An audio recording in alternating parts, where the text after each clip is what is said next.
The courtroom went quiet, each breath suspended, each gaze fixed straight ahead. And with that eerie moment, the judge's words destroyed the silence, not only revealing fraud, but tearing apart years of lies, manipulation, and secrets. This wasn't the downfall of a husband. This was the ruin of an empire, on live television for the world to witness. Hey friend, welcome back to Reality Recap. It started as a whisper, nothing more than a name none of the wives had ever heard, but one that would soon blast through their lives like dynamite dropped into a powder keg. Her name was Serena, late 20s, long black hair, piercing eyes, and a huge social media following. Christine had felt something wasn't right when she discovered $7,400 gone from their real estate fund, broadly labeled as a wellness retreat.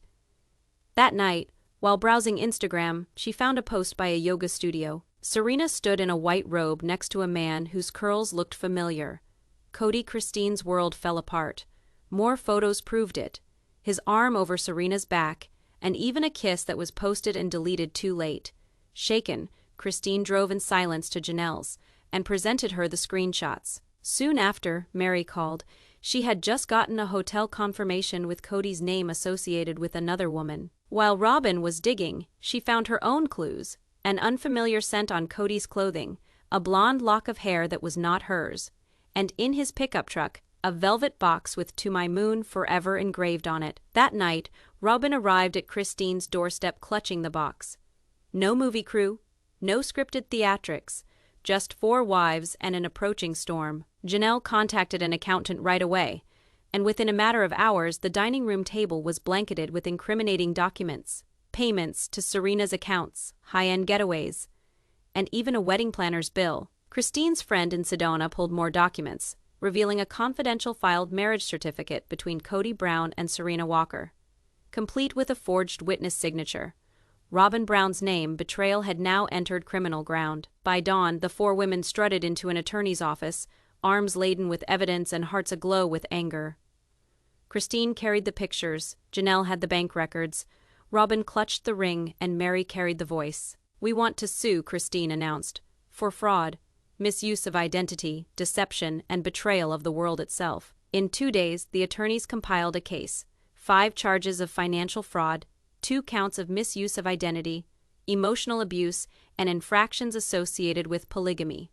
Christine went first, Janelle second, Meri third. And then Robyn, her treachery more profound than all, ending with last signatures. The news traveled like wildfire, breaking headlines, illuminated screens. Reddit went wild, and Kody Brown's 5th wife scandal trended across the globe. And as the world fumed, Cody remained silent. No apology, no denial.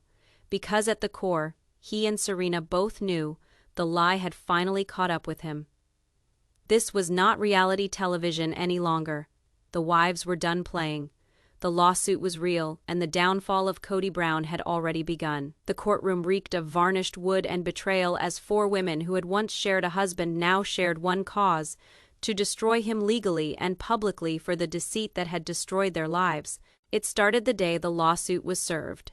Hand delivered at dawn on Cody's Flagstaff porch, while he drank coffee with Serena, who then knew the man she married wasn't merely a television personality.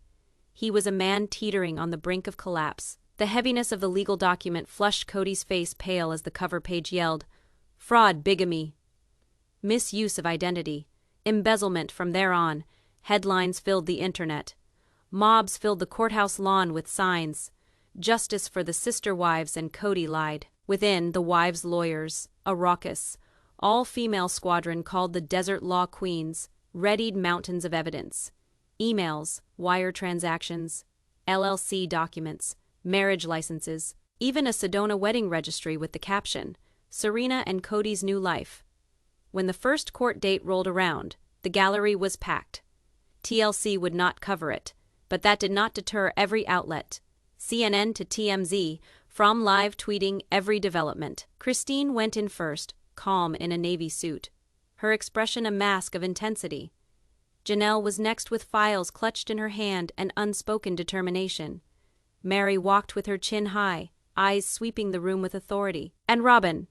Yes, even Robyn arrived last, alone. draped in dark sunglasses and a black coat as if mourning her own role in this collapse. When the judge appeared, the atmosphere changed from show to reckoning. This was no soap opera family drama. It was a federal civil case. As roll was called, the two women stood and asserted firmly, "Present, Your Honor." Cody slumped at the side of his flustered defense attorney, couldn't conceal his restlessness, his agitated tapping picked up by courtroom cameras. Christine testified first, her voice firm as she described how betrayal started with silence and ended in legal war. "He didn't lie only to us. He used our faith to cover up his secrets," she testified, before describing the financial ruin. "Savings for our children's futures, our homes, emptied to pay for vacations and property in another woman's name." Her words struck like a hammer on stone. The judge nodded, taking notes. Then Janelle took the stand, outlining the LLC setup, their shared business that had financed homes, land, retirement. She described how Cody supposedly used their business line of credit to fund Serena's California spa business. An investment in their legacy, he said, but with no paperwork whatsoever. The courtroom gasped when Janelle produced emails in which Cody told her to make Serena's expenses appear as business-related expenses for her travel that were tax-deductible. The judge did not hesitate, demanding an on-the-spot forensic accountant conduct a parallel audit. Next was Meri, who introduced the tearful devastation. She read aloud from her diary entries detailing the gradual breakdown of her marriage. How Cody had not held her hand in more than 6 years, all while professing he was working on himself, as he planned a surprise wedding behind her back. The bombshell, though, was when she testified that Cody had gotten into her personal email, diverting her TLC residuals into an unknown bank account in the name of Wellspring Inc., a shell company traced to Serena. The gallery erupted into murmurs until the judge banged his gavel for order. And then, the bombshell. Robyn took the witness stand. Her voice shook, though her hands remained firm as she held up the velvet ring box and stated, "This was never for me." She continued to reveal that Cody had employed her electronic signature on the 5th marriage application, an action that was almost document falsification, perhaps even identity theft. Staring at him in the face, she said, "You forged my name to marry someone else." Even the stenographer paused before she typed. The judge then instructed the bailiff to bring forward the marriage certificate, scrutinizing the handwriting before calling for an expert to check. In hours, the handwriting test authenticated the evidence. Robyn's signature had been forged, paving the way for criminal offenses. At the end of day one, the courthouse hummed in astonishment. Outside, the press mobbed the lot as Cody fled quietly, avoiding cameras, while the 4 wives exited side by side, not as a plural family, but as plaintiffs, survivors turned warriors. When the hearing for the next day was set, the judge froze all Brown family LLC accounts, took properties owned by Cody, and even suspended his TLC earnings. A motion was made to subpoena Serena as a material witness. Online, the internet erupted. Twitter hashtags such as #CodyOnTrial and #WifeStrike went global, and in quiet corners of the courthouse, rumor buzzed. If Cody's infractions crossed state lines and entered federal territory, an arrest warrant was on the horizon. As the wives piled into one black SUV, cameras captured their faces, tired, scarred, but finally free. By the second week of trial, even the lights of the courtroom felt harsher, as if they, too, had tired of secrets. Christine was recalled under cross-examination, but her composure never broke, until she spoke of the night she first heard whispers of Serena's alleged pregnancy. The rumor had flowed through Sedona's wellness community and hit her like a raw betrayal because Cody hadn't merely betrayed them. He was supposedly creating a new family while technically still bound to theirs. The gallery shuddered in shock. But the biggest blow was when Janelle introduced a printed email months earlier than the lawsuit. In it, Cody had written to Serena, "Once money gets transferred, we can go to Utah and never look back. Don't worry, the wives will be all right." Those last 3 words, "the wives will be all right," cut deeper than a knife, bringing decades of mutual loyalty, parenting, and suffering into a careless aside. The judge had her repeat the line, and Janelle read it once more, each word measured, its echoes ringing through the quiet room. Across the defense table, Cody remained tense, arms crossed, eyes darting nervously toward the gallery. Where his own kids shunned him, Meri trailed behind, filing a string of journal entries detailing her disintegration upon finding Serena. One read, "I used to pray for him, now I pray to forget him." The lines brought tears to almost everyone in the room. Even the clerk tactfully felt in her pocket for a tissue. Then appeared Robyn with digital proof, evidence that her identity had been used improperly on the fake marriage certificate. The courtroom fell silent. This was no longer about fraud or cheating, it was criminal exploitation of personal information. It was verified by a forensic analyst. Robyn's digital signature was taken from a 2021 tax return and embedded into the marriage certificate by using simple editing software, not by mistake, on purpose. When Robyn took the stand for a full 40 minutes, her transformation was startling. The once loyal wife described chilling conversations with Cody. Just days before the secret wedding, he allegedly told her, "You'll always be my legal wife on paper, but Serena was my true future." When the judge asked whether that made her feel complicit, Robyn answered in tears, "It made me feel disposable." Gasps and murmurs swept the gallery as Cody shifted uncomfortably in his seat, writing furiously on a yellow notepad. And when everyone assumed the courtroom had witnessed the height of revelations, Christine's lawyers dropped a live bombshell, a surprise witness. 6 weeks prior, the wives had secretly employed a private investigator to monitor Cody's finances and activity. And when his discoveries lit up the courtroom screen, everything changed.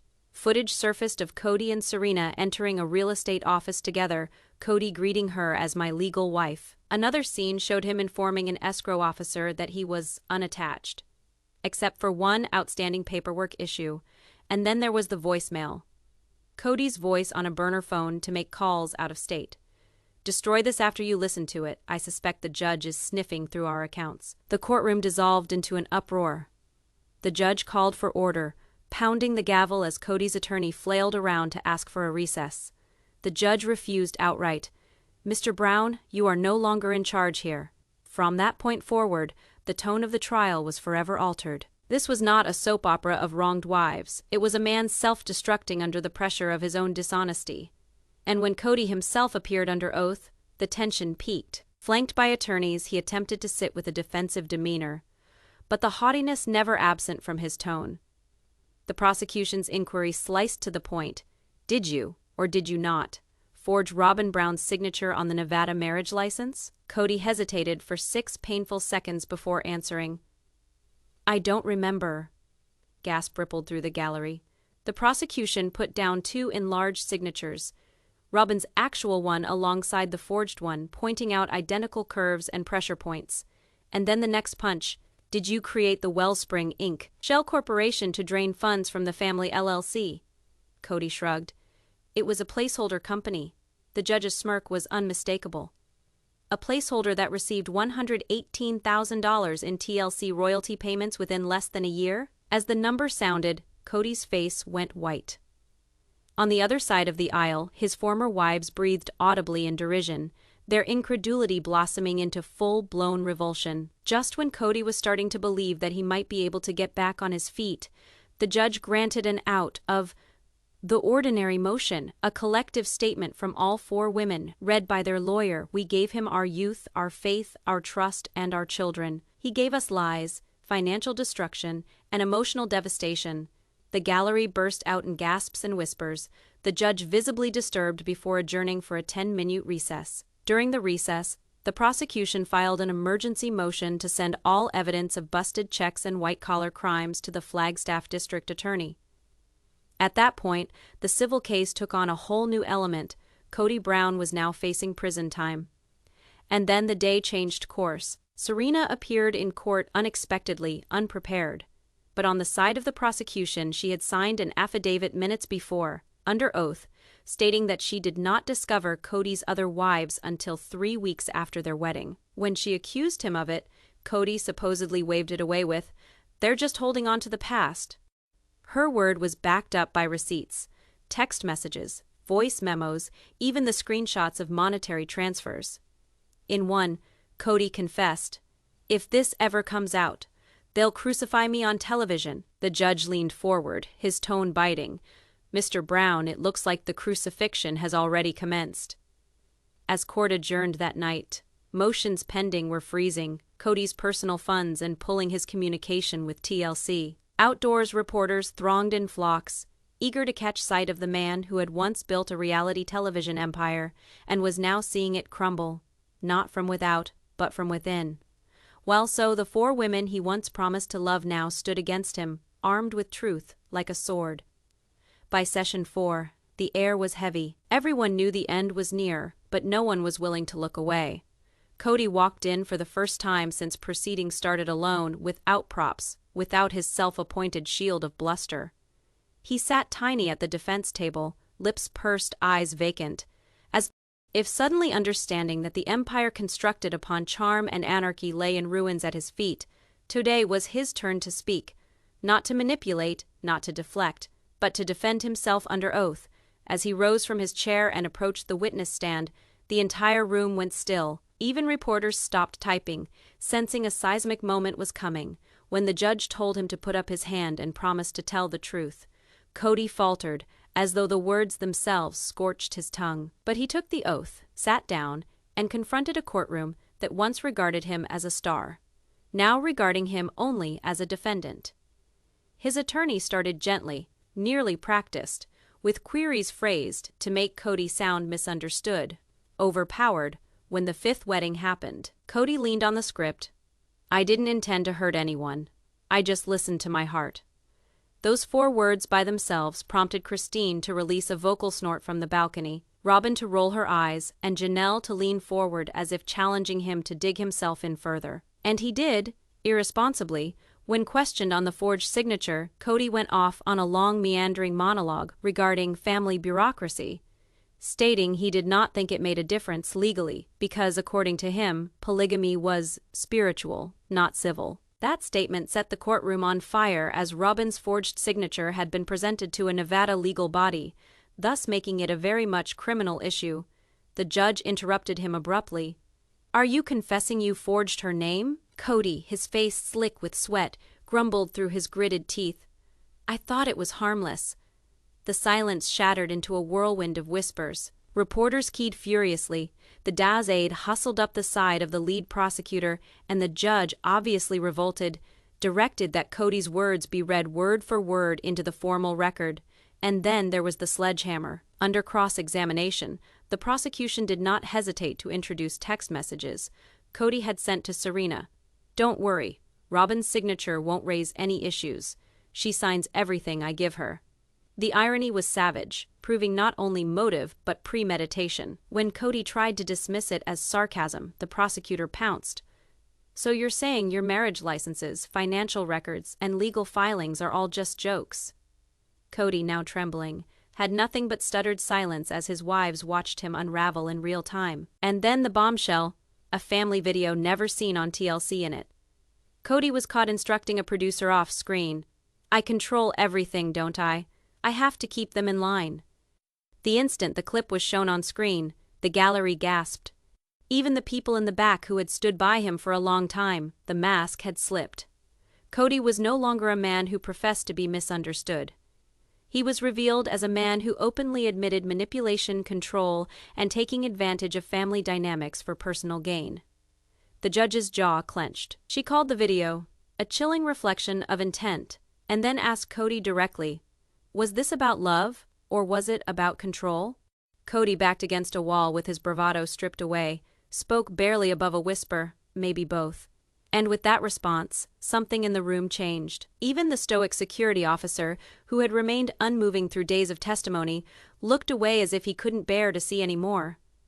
But the prosecution didn't finish yet. 2 of Cody's grown kids testified next, offering the most tearful testimony so far. One daughter explained in tears, "He loved the cameras more than he loved us." A son teared up entirely, confessing, "Whenever we cried, he'd say, 'Your moms are dramatics.'" The judge ceased taking notes. She simply sat silently, observing, listening, and judging. Finally, the prosecution closed with a devastating slide presentation. Every falsified document, every diversion of funds, every manipulation tactic cataloged. They ended with a single line, pulled from Cody's own handwritten journal found in his truck. "As long as they don't unite, I'll always have the advantage. That one sentence summed it all. The betrayals, the wounds, the vows broken. It was his own words that sealed his downfall. As the judge adjourned for the night, the room was quiet, the atmosphere thick with the weight of truth. Cody sat alone on the witness stand. His attorney didn't come near. Serena didn't step towards him. He glanced around the room, but there was nothing more. No control, no power, no wives, and soon no freedom. The last day of testimony was here, and the courtroom was packed. Not an empty seat, not an untouched phone was to be found. Reporters, estranged relatives, former followers, and pundits took up every available space, eager to see the downfall of a man who was once portrayed as the stalwart patriarch of polygamy and has been revealed as a manipulator with nothing but destruction in his wake. When the judge returned after almost 24 hours of deliberation, the air was thick, almost as if the walls were breathlessly waiting. She had a pile of files tucked under her arm, reading glasses pushed to the rim of her stern expression, ready to give the verdict that would seal the fate of a 10-year epic of devotion, treachery, and spiritual deception. The judge raised her gaze over the courtroom, unwavering and unflinching, before she cleared her throat. Her opening words sliced through the silence like a sword. This has been, without question, one of the most emotionally complicated and legally nuanced cases this court has ever had the privilege of presiding over. The gallery was immobile. Serena's fingernails clicked nervously together in the back row. Robyn wiped away a tear before it could fall, and Cody slumped beside his subdued lawyer, no longer pretending to be the self-assured patriarch. His shoulders dropped, his formerly unshakable swagger dissolving into the very floor he walked on. The judge started reading out the charges, each a sickening addition, like a tolling bell. Misappropriation of common LLC funds, forgery of identity, established beyond a shadow of doubt, emotional blackmail garbed in religious manipulation. Not criminal under statute, but abhorrent in its moral impact. Financial exploitation by secret access to common assets, verified by forensic audits. Every statement resonated through the court, and with each sentence Cody grew smaller still, his neck flushing deep red as cameras outside the courthouse struggled to rush breaking news. But the judge wasn't done, not by a long shot. Her tone shifted, ringing deeper than legal repercussions. This court recognizes not just the financial harm, but the pervasive destruction of autonomy, dignity, and trust suffered by these four women under a doctrine wielded as a shield for dishonesty. She addressed Christine, Janelle, Meri, and Robyn, and her tone softened just a notch. You are not just claimants. You are survivors of emotional warfare. Christine groped for Robyn's hand under the table. Even Meri, so straight-laced all along, closed her eyes as a single tear finally broke through. Janelle nodded almost imperceptibly, as if she were muttering to herself. Finally, someone sees us. Then thunderclapped. The judge declared the case wasn't going to end here. In addition to civil judgments, she was sending the issue for criminal consideration. Willful document alteration, marital deception across state lines, and possible tax evasion. The courtroom broke into pandemonium. Journalists reached for sound bites. Executives from TLC feverishly pecked on their phones. This wasn't merely a courtroom defeat, it was a television spectacle of collapse into legal devastation. The gavel slammed down, firm and conclusive. Mr. Brown, in consideration of these facts, and in complete collaboration with the Flagstaff District Attorney, you are remanded into custody awaiting formal criminal charges. Gasps rocked the gallery. Cody was still, eyes flying about as if someone, Agnon, would step forward to defend him. But no one stirred. Not his attorney. Not Serena. Not his wives. Not even Robyn. The cuff snapped on his wrists with a metallic ring that seemed to shut the final door on the last bits of his legacy. The voice of the judge cut one last time. This case is not about plural marriage. It is about the illegal conduct perpetuated under the cover of spiritual leadership. When the doors opened, camera strobes exploded like firecrackers. Kody Brown, formerly the pinup boy for a harmonious plural family, was escorted out not as a husband, not as a star, but as a man on trial, revealed, and ultimately brought to justice. Outside, protesters flooded the courthouse steps, signs dividing the crowd, "Protect the wives. Truth wins. No more silence." Inside, the wives sat, taking the moment in on air, freshened lungs before rising quietly. Christine hugged Meri. Janelle placed a hand on Robyn's shoulder. No longer shattered, no longer splintered. They exited side by side, warriors emerging from the field of battle. The clerk of the court, much as if whispering to a co-worker, uttered words heavy in the air. This is history, and she was right, because what took place within that courtroom was more than litigation. It was the stripping of control, the victory of truth, and the ultimate rewriting of a family's history, once dictated by the voice of one man, but now spoken finally by the women who had the courage to stand and speak.